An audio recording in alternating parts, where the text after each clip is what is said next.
கந்தன் ஜோதிட நிலையம். இன்னைக்கு எந்த பதிவு பார்க்க போகிறோன்னா, லக்கணத்தில் செவ்வாய் இருக்குது, தோஷம் இல்லையா? 2, 4, 7, 8, 12 தான் செவ்வாய் தோஷம். அப்போ லக்கணத்தில் இருந்தால் தோஷம் கிடையாது தானே? அப்படி தான் ஜாதகம் சொல்லுது. ஆனால் அப்படி கிடையாது. லக்கணத்தில் செவ்வாய் ஆட்சி உச்சம் பெற்றாலும் சரி, நீச்சம் பெற்றாலும் சரி, தோஷமாக தான் எடுத்துரும். ஏன்னா இந்த செவ்வாய் 7ஆம் இடத்தையும் 8ஆம் இடத்தையும் பார்க்கும். எந்த லக்கணத்தில் இருந்தாலும் அந்த செவ்வாய் 7ஆம் இடத்தையும் 8ஆம் இடத்தையும் பார்க்கும். 7ஆம் இடம்ங்கிறது மாங்கல்ய ஸ்தானம், 8ஆம் இடம்ங்கிறது ஆயுள், திருமணம், வாழ்க்கை, குடும்பஸ்தானம். இந்த ராசி இந்த பெண்ணுக்கு வந்து டிவோர்ஸ் ஆகி 2 வருஷம் ஆகுது. அதாவது கல்யாணம் ஆகி 2 வருஷத்தில் டிவோர்ஸ் ஆகி போச்சு. அப்போது இந்த மாதிரி குருமங்கள யோகம், செவ்வாயும் குருவும் இருக்கிறது குருமங்கள யோகம். அது செவ்வாய் ஆட்சி, சுக்கரன் ஆட்சி சொல்லி கல்யாணம் பண்ணி வச்சிட்டாங்க, ஏதோ ஜோசியரை பார்த்து. ஆனால் எப்படி டிவோர்ஸ் ஆச்சு முதல்ல தெரிஞ்சுக்கணும். முதல்ல வந்து ஜாதக பலன் எப்படி சொல்லணும் முதல்லன்னா, இந்த கிரகங்களை உட்காந்து பார்த்து ஆஹா ஓகோன்னு சொல்லக்கூடாது. கன்னி ராசி உத்திர நட்சத்திரம். இந்த கன்னி ராசிக்கு எந்த கிரகம்லாம் நன்மை செய்யும், தீமை செய்யும், அதை வச்சு தான் நம்ம பலனே சொல்ல முடியும். ஏன்னா எல்லா கிரகங்களும் நன்மை செய்யும், தீமையும் செய்யும். அந்த அடிப்படையில் இந்த செவ்வாய் குரு இந்த ராசிக்கு நல்லா செய்வாரா அப்படின்னா, இந்த செவ்வாயும் குருவும் பகை கிரகம். ஒரு பகை கிரகம் ஆட்சி பெற்றாலும் சரி, உச்சம் பெற்றாலும் சரி, பகைமை தான் செய்யும். ஒரு நல்ல கிரகம் இந்த ராசிக்கு நல்ல கிரகம் ஆட்சி உச்சம் பெற்ற நன்மை செய்யும். அது மட்டும் நம்ம ஏற்றுக்கணும்னா, இது மட்டும் ஏற்றுக்கூடாதுன்னா தப்பு. இப்போ இந்த செவ்வாய் பகை கிரகம் ஆட்சி பெற்று இந்த செவ்வாய் 7ஆம் வீடான சுக்கிரன் இருக்கிற இடத்துல பார்க்குறாரு. குருக்கும் சுக்கிரனுக்கும் ஆகவே ஆகாது பகை கிரகம். குருவும் தன் பகை வீட்டை பார்க்குறாரு. செவ்வாய் மிதுன ராசியான பகை வீட்டையும் பார்க்குறாரு. இதுக்கு பகை கிரகம்.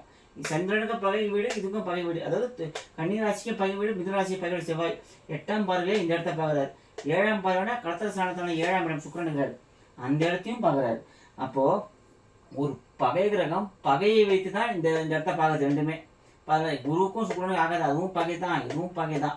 இப்போது திருமணம் பண்ணக்கூடிய அந்த மாங்கல்ய சார்ந்த செவ்வாய் பகையோடு பெற்றதான் அந்த பகை காரத்துவத்தோடு தான் பார்வை பார்க்குறாரு. அதுவும் நல்லதா இல்லை. இந்த குருவும் சுக்கிரனும் பார்க்கும்போது 7ஆம் வீட்டை பார்க்கும்போது ரெண்டுமே குருவும் சுக்கிரனுக்கும் ஆகாத கிரகம், இதுவும் பகை தான். இந்த இடத்துல இப்போ 2ஆம் இடம் இந்த குருவோட வீடு, சனியோட வீடு இந்த மீனராசி. இந்த குரு சனியோட குருவோட வீட்டில் சனி இருக்கார். பூர்வ புண்ணியஸ்தானம் இந்த 5ஆம் வீடு. இந்த பூர்வ புண்ணியஸ்தானம் 3ஆம் பார்வையாக சுக்கிரன் தான் பார்க்குறாரு. ஆட்சி பெற்ற சுக்கிரன் சனியோட பார்வைப்பட்டு அந்த ஆட்சியோட பலன் கம்மியாயிடுச்சு. 50% கூட இருக்காதிங்க. 3வது சனி நேராக சந்திரனை பார்க்குறாரு. இந்த இடத்துல புணர்ப்பு தோஷம். சனியும் சந்திரனும் நேருக்கு நேராக பார்த்தாலும் ஒரே இடத்துல இருந்தாலும் அது புணர்ப்பு தோஷம். புணர்ப்பு தோஷம்னா என்னன்னா, திருமண தடை, திருமணம் ஆனந்த திருமண வாழ்க்கையில் நல்ல வாழ்க்கையே இருக்காது, தடை, சண்டை சச்சரவு எல்லாமே கொடுக்குறது தான் சனியும் சந்திரன் பார்வை ஒரு இடத்துல இருந்தால். இந்த இடத்துல அதுவே சரியில்லை. வெறும் லக்னத்தில் ஆட்சியும் சுக்கிரன் ஆட்சியும் வச்சு இந்த பொண்ணு திருமணம் பண்ணால் தான் தப்பு. ஏன்னா லக்னத்தில் செவ்வாய் இருப்பதும் ஒரு தோஷம்தாகத்தான் எடுத்துக்கிட்டு பலன் சொல்லணும். நம்ம பலனை பார்க்கணும். இந்த இடத்துல 2வது காமத்துக்காரர் சுக்கிரன் இந்த இடத்துல பலன் இழந்து அயன போகத்தை கொடுக்க வேண்டிய இடத்துல 12ஆம் இடம் கேது அங்கே போய் உட்காந்துட்டு, கேது ஞானக்காரகன், பக்திக்காரகன், அந்த இடத்துல போயிட்டு இந்த பொண்ணுக்கு என்னன்னா குடும்ப வாழ்க்கை, லௌகிக வாழ்க்கையில விட்டுட்டு அந்த லௌகிக வாழ்க்கையை ஏற்ற ஜாதகமே கிடையாது. இது ஒரு ஆணாண்டா ஆண்மைத்தன்மை முற்றிலும் இல்லாத ஜாதகமாக இருக்கும். பெண்ணாக இருந்தால் பெண் தன்மை, குடும்ப வாழ்க்கை, இந்த குடும்ப வாழ்க்கையும் கெட்டு போச்சு. 7ஆம் இடம் கெட்டு போச்சு, 8ஆம் இடம் கெட்டு போச்சு. 8ஆம் இடத்தில் சூரியன் இருப்பது நல்லதே கிடையாது. 8ஆம் இடத்துல எந்த கிரகமும் இருந்தாலும் அது கெடுதல் தான் செய்யும். அது சூரியன் அதை விட கெடுதல் செய்யும். சரிங்களா? இந்த இடமும் கெட்டு போச்சு. 2வது செவ்வாய் பகை வீட்டை தான் பார்க்குறாரு இந்த இடத்துல.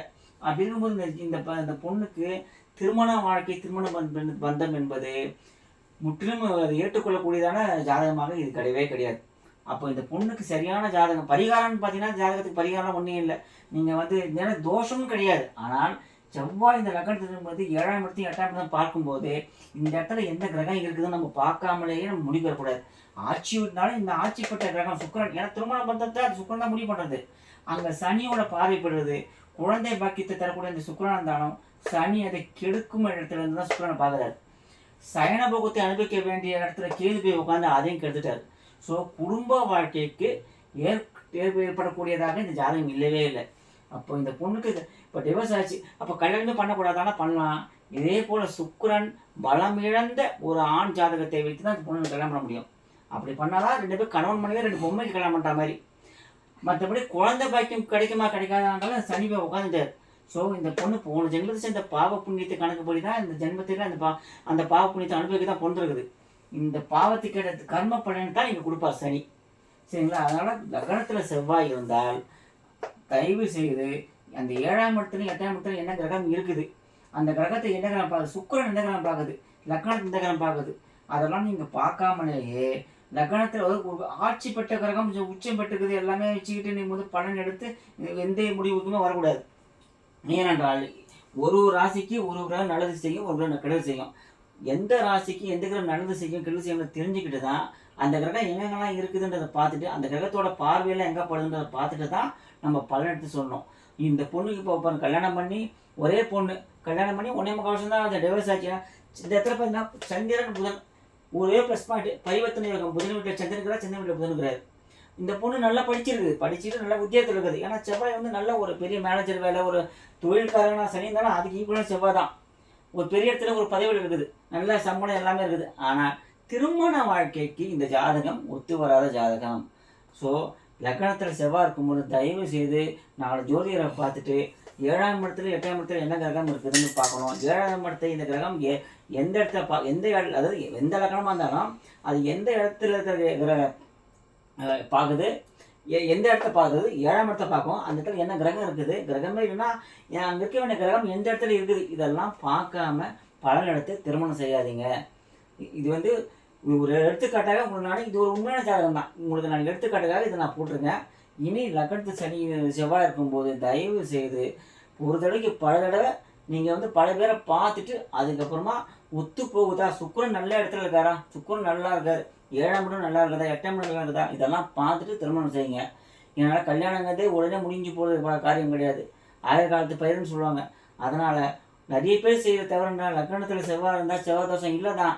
ஆனால் 7ஆம் இடத்தை 8ஆம் இடத்தை பார்க்குற செவ்வாய் திருமண பந்தத்தையும் குறிக்கும், மாங்கல்ய ஸ்தானத்தையும் கெடுக்கும். ஸோ தயவு சனியும் பாருங்கள், சனி 2ஆம் இடத்தையும் பார்க்குது, 3ஆம் இடத்தை சுக்கிரனை பார்க்குது. இங்கே சுக்கிரன் ஆட்சி பெற்றாலும் பலன் இல்லை. இந்த செவ்வாய் ஆட்சியில் இருந்தாலும் பகை கிரகம் நல்லது செய்யாது, கெடுபலனை செய்ய பார்வையோடு தான் பார்க்கும். ஸோ தயவு செய்து உங்களுக்கு லக்னத்தில் ஆணுக்கு செவ்வாய் இருந்தாலும் சரி, பெண்ணுக்கு செவ்வாய் இருந்தாலும் சரி, தயவு செய்து பல பேர் ஜோதிடர்களுக்கு கருத்தை பெற்று திருமணம் செய்யுங்கன்னு நான் உங்களை தயவு செய்து வேண்டி கேட்டுக்கிறேன்.